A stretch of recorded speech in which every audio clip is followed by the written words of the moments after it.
आजिर सुंदर सुंदर घरोई टिप्स समस्ते जानी रखंतु। आसंतु प्रथमे टिप्स नंबर 1 जानिबा। केश अधिक पतला थिले एक कढ़ई रे अल्प नड़िया तेल नियंतु। सेथिरे 5 ରୁ 6टा पान पत्र, मंदारर पत्र एवं भूसंग पत्र को छोट छोट काटिकी सेथिरे पकांतु। तेल डीप ग्रीन कलर हेबा पर्यंत एहाकु फुटांतु। एहाकु ठंडा करिकी छाणी एक बॉटल रे स्टोर करिकी रखंतु एवं एहाकु नियमित केशरे लगांतु। किछि दिन मध्यरे केश घन हेबा सहित बहुत लंबा मध्य हो जाय थाए। एहा निहाती थरे घरे ट्राए करिकी देखंतु। नंबर 2, मुह को चिकन करबा पई हेले 3 फाळ टमाटो नियंतु।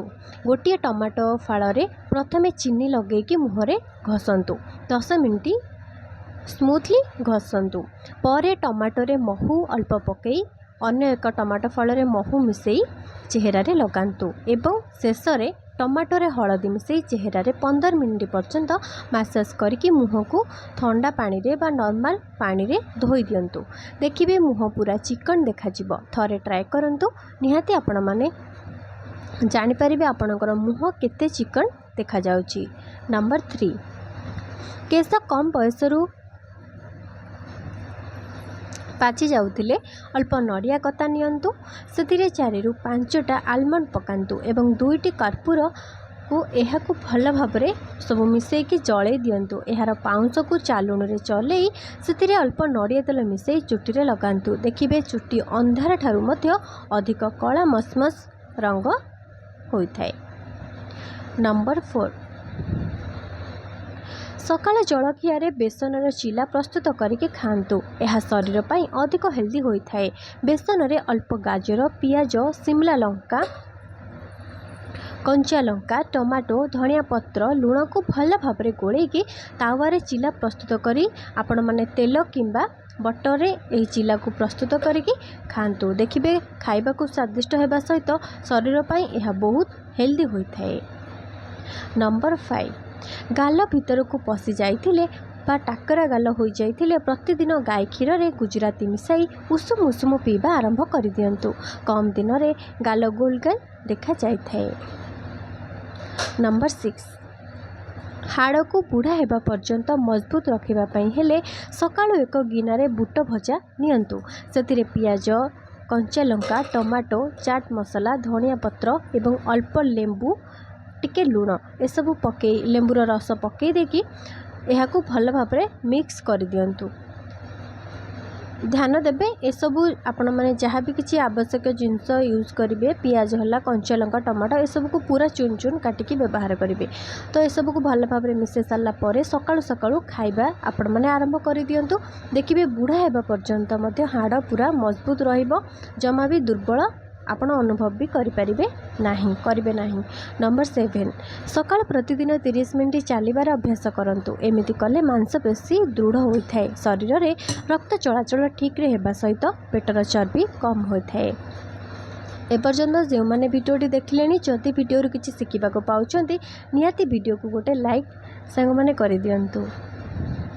शेष पर्यंत भिडियोटी को देखिए कारण शेष में आम अनेक गुड़ी अनुचिंता जानिबा ता सहित रोषेई टिप्स मध्य जानिबा। आगु को निहाती भाव शेष जाए भिडियोटी को देखि नियंतु।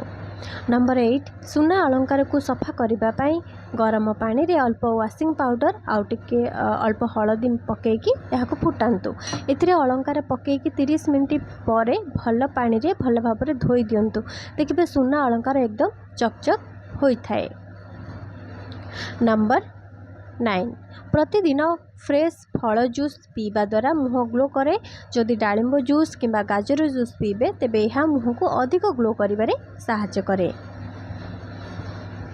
नंबर 10, खरा दिन रे माटी माठियार पानी पीवा उचित। एही पानी शरीर पाई अनेक फायदा देबा सहित पानी मध्य पीवा पाई मधुर लागे ता सहित ठंडा भी लागे। माठिया तले अल्प बाली किंबा पालर चुमुड़ा करके रखंतु किंबा अखा बस्ता जदि आपणकर अछि तेबे तले अखा बस्ता को रखि दियंतु ता ऊपर माठिया रखंतु। देखिबे पानी पूरा ठंडा रही थाए एमिति करले। नंबर 11, 35 ବର୍ଷ ପରେ ଚେହେରାର ରଙ୍ଗ ଧୀରେ ଧୀରେ କଳା ରଙ୍ଗ ବା ମଳିନ ଦେଖାଯାଏ। କାକୁଡ଼ିର ରସ କିମ୍ବା ଟମାଟୋର ରସ ମୁହଁରେ ଲଗାଇବା ଆରମ୍ଭ କରିଦିଅନ୍ତୁ। ଏହା କଲେ 35 ବର୍ଷ ପରେ ମଧ୍ୟ ଚେହେରାରେ ଏକ ଅଲଗା ପ୍ରକାର ଗ୍ଲୋ ଆସିଥାଏ। ଆପଣମାନେ ଯଦି ପ୍ରତିଦିନ ଏସବୁ ଟିପ୍ସକୁ ଫଲୋ କରନ୍ତି ତେବେ ନିହାତି ଆପଣମାନେ ଆପଣଙ୍କ ଚେହେରାରେ ଫରକ ଜାଣିପାରିବେ। ନମ୍ବର 12, ଦିନରେ ମୁହଁରେ କିଛି ଲଗାନ୍ତୁ କି ନ ଲଗାନ୍ତୁ, କିନ୍ତୁ ରାତିରେ ଶୋଇବା ପୂର୍ବରୁ ନିହାତି ମୁହଁକୁ ସଫା କରି ଶୋଇବା ଉଚିତ। ଏମିତି କଲେ ସକାଳକୁ ମୁହଁରେ ଚମକ ଆସିବା ସହିତ ସଫା ରଙ୍ଗ ବି ଦେଖାଯାଇଥାଏ। ଯଦି ସକାଳକୁ ଲେମ୍ବୁ ପାଣିରେ ମୁହଁ ଧୋଇବେ ତେବେ ମୁହଁ ପୁରା ସଫା କୋମଳ ହୋଇଯାଇଥାଏ, ମୁହଁ ଏକଦମ ସଫା ହୋଇଯାଏ। ସେଥିପାଇଁ ଆପଣମାନଙ୍କୁ ରାତିରେ ଏକ ଲେମ୍ବୁକୁ ଫାଳ କରିକି ପାଣିରେ ବତୁରେଇକି ରଖନ୍ତୁ। ସକାଳେ ସେହି ପାଣିରେ ଆପଣମାନେ ମୁହଁକୁ ଧୋଇବା ଆରମ୍ଭ କରିଦିଅନ୍ତୁ। ନମ୍ବର 13, ଦେଖିବା ସାଙ୍ଗମାନେ ଭିଡ଼ିଓଟି କେଉଁ ସ୍ଥାନରେ ପହଞ୍ଚିଛି ନିହାତି ମୋତେ କମେଣ୍ଟରେ ଜଣାନ୍ତୁ। ଓଡ଼ିଶାର ଯଦି କୌଣସି ଜିଲ୍ଲାରୁ ଆପଣମାନେ ଭିଡ଼ିଓ ଦେଖୁଛନ୍ତି ମୋତେ ନିହାତି କମେଣ୍ଟରେ କୁହନ୍ତୁ, କିମ୍ବା ଆପଣମାନେ ଓଡ଼ିଶା ବାହାରେ ଯଦି କେଉଁଠୁ ଦେଖୁଛନ୍ତି ଆପଣମାନେ ଷ୍ଟେଟ୍ର ନାଁ ନିହାତି ଭାବରେ ଲେଖନ୍ତୁ।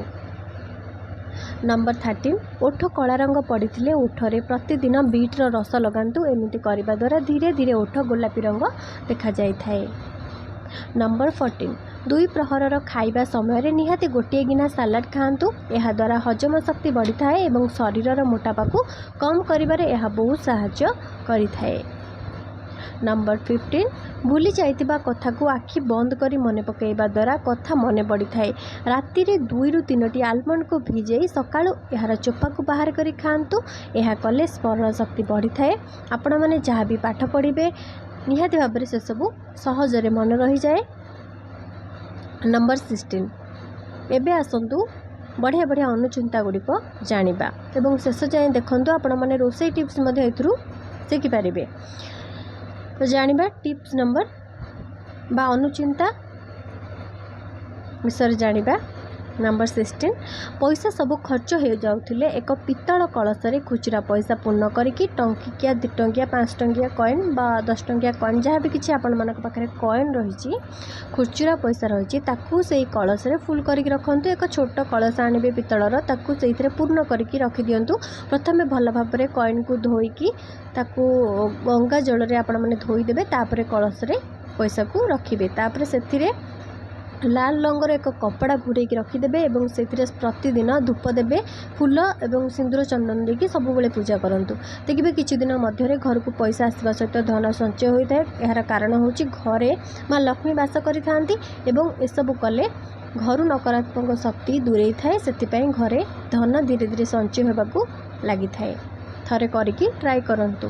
ନମ୍ବର 17, ଘରେ କେବେ ବି ଟଙ୍କା ରଖିବାର ବାକ୍ସ ଆଉ ଘଡ଼ି ବା ଯାହାକୁ କୁମ୍ପା ଆପଣମାନେ କହୁଛନ୍ତି ତାକୁ କେବେ ବି ଖାଲି ରଖନ୍ତୁ ନାହିଁ। ଯେମିତି ବି ହେଉ ସେଥିରେ କିଛି ନା କିଛି ପଇସା ବା କଏନ୍ ବା ନୋଟ୍ ଯାହା ବି କିଛି ଆପଣମାନେ ରଖିବା ଉଚିତ। ଏମିତି କଲେ ଘରେ ଦାରିଦ୍ରତା ଆସିଥାଏ। ଯଦି ଆପଣମାନେ କିଛି ନ ରଖିବେ ତେବେ ଘରେ ଦାରିଦ୍ରତା ଆସିଥାଏ। ନମ୍ବର 18, ଘର ଭିତରେ ଭଙ୍ଗା ଭଙ୍ଗି ବାସନ କୁସନ ରଖିବା ଉଚିତ ନୁହେଁ କିମ୍ବା ଭଙ୍ଗା ବାସନରେ ଖାଇବା ମଧ୍ୟ ବା ଭୋଜନ କରିବା ଉଚିତ ନୁହେଁ। ଏମିତି କଲେ ମାତା ଲକ୍ଷ୍ମୀଙ୍କର ଅପମାନ ହୋଇଥାଏ। ନମ୍ବର 19, ଶୋଇବା ସେଜ କିମ୍ବା ତକିଆ ତଳେ କେବେ ବି ଧାର୍ମିକ ବହି କିମ୍ବା ଟଙ୍କା ପଇସା ରଖିବା ଉଚିତ ହୋଇନଥାଏ। ନମ୍ବର 20, ଆଲମିରାରେ କିମ୍ବା ମୁଖ୍ୟ ଦ୍ୱାରର କବାଟରେ ଭୁଲରେ ମଧ୍ୟ ଚାବିକୁ ଲଗେଇକି ରଖିବା ଉଚିତ ନୁହେଁ କିମ୍ବା କବାଟରେ ତାଲା ସହିତ ଚାବିକୁ ଲଗେଇ ରଖିବା ଉଚିତ ନୁହେଁ କିମ୍ବା ଗଡରେଜର ସବୁବେଳେ ଚାବିଟାକୁ ସେଇଠି ଲଗେଇକି ରଖିବା ଉଚିତ ନୁହେଁ। ନମ୍ବର 21, ଘରକୁ ଅତିଥି ଆସିଲେ ତାଙ୍କୁ କେବେ ବି ଖାଲି ହାତରେ ଯିବା ପାଇଁ ଦିଅନ୍ତୁ ନାହିଁ। କିଛି ନହେଲେ ମଧ୍ୟ ପାଣି ପିଇବା ପାଇଁ ଦିଅନ୍ତୁ। ଯଦି ସମ୍ଭବ ଭୋଜନ କରିବାକୁ କୁହନ୍ତୁ, ଯେମିତିକି ଆପଣଙ୍କ ଘରକୁ ଆସିଥିବା ଅତିଥି ଅଶାନ୍ତି ନ ହୁଅନ୍ତି। ଏସବୁ ପ୍ରତି ଧ୍ୟାନ ଦେବା ଉଚିତ। ନିହାତି ତାଙ୍କୁ କିଛି ନହେଲେ ବି ପାଣି ପିଆଇକି ନିହାତି ଆପଣମାନେ ପାଣି ପିଇବାକୁ ଦେଇପାରିବେ। ନମ୍ବର 22, ପୁରୁଣା ଚିରା ପୋଷାକକୁ ଚାରିଆଡ଼େ ଫୋପାଡ଼ିବା ଉଚିତ ନୁହେଁ। ମାଟି ତଳେ ଏହି ପୋଷାକକୁ ପୋତି ଦେବା ଉଚିତ। ନଚେତ୍ ଏହି ପୋଷାକ ଦୁଷ୍ଟ ଲୋକ ହାତରେ ପଡ଼ିଲେ ବହୁତ କ୍ଷତି କରିପାରନ୍ତି ସେମାନେ ଏବଂ ଘରେ ମଧ୍ୟ ଦାରିଦ୍ରତା ଦେଖା ଦେଇଥାଏ। କପଡ଼ା ବା ପୋଷାକକୁ ଇଆଡ଼େ ସିଆଡ଼େ ପକାଇବା ଉଚିତ ନୁହେଁ। ନମ୍ବର 23, मंदिर को जीवा समय पाहाच को मुंडिया मारिबा उचित पर ठाकुरंकर बाहन को एवं पर घंटी बजे ठाकुर को प्रणाम करने उचित। मन रखु ब्राह्मण नना द्वारा जदि किसी पूजा कराइले निहाती दक्षिणा देवा उचित। दक्षिणा नदेले पूजा असंपूर्ण होता है निहाती मन रखु ए सबू। नंबर 24 स्वामी स्त्री भितर सबुबले कली झगड़ा लगुले घरे मयूर पुछ रखु धीरे धीरे कलह दूरे जाए। नंबर 25 सबुबले मन दुख और उदास रोते सकाल सकाल मधुर संगीत शुणु एमती कले सबू दुख दूर होता है धीरे धीरे ता सहित मन हल्का रही है। एबे आसतु किछि गुरुत्वपूर्ण रोषे टिप्स जानिबा जहाँकि प्रत्येक गृहिणी मानक जानिबा अत्यंत आवश्यक। नंबर 26 अरुआ भात फुटेबा समय से अल्प घी आउ लेंबू रस पकाईदेले भात सफा आ पूरा गोटा गोटा होता है। नंबर 27 रुटी को घी किंबा तेल बदल में लहुणी रे कले रुटी अधिक स्वादिष्ट होता है। नंबर 28 रोषे करने समय हाथ जदि पोड़ी जाइए जला पोड़ा होता है तेबे आलू रस को पोड़ी जाइथिबा स्थान में लगाईदेले जला पोड़ार तुरंत आराम मिलता है। नंबर 29 खरा दिने तरकारी नष्ट न हेबापई तरकारी को एक पात्र रे रखी अन्य एक पात्र रे किछि पानी रखिकी तरकारी रखुथिबा सही पात्र को पानी पात्र रे रखि दियंतु। एहा द्वारा तरकारी आउ नष्ट होई न थाए पिंपुड़ी भी लागी न थाए। नंबर 30 हरड़ डाली किंबा जेकोसी डाली शीघ्र सिझापी 1 चामच चीनी आउ 1 चामच घी सिझुवा डाली रे पकाइबा द्वारा डाली शीघ्र सिझी जाए। नंबर 31 मसला गुंड वर्षा दिने बहुत शीघ्र खराब हो जिबार संभावना थाए। एसबू खराब नापाई काच जार किंबा काच पात्र रे रखंतु।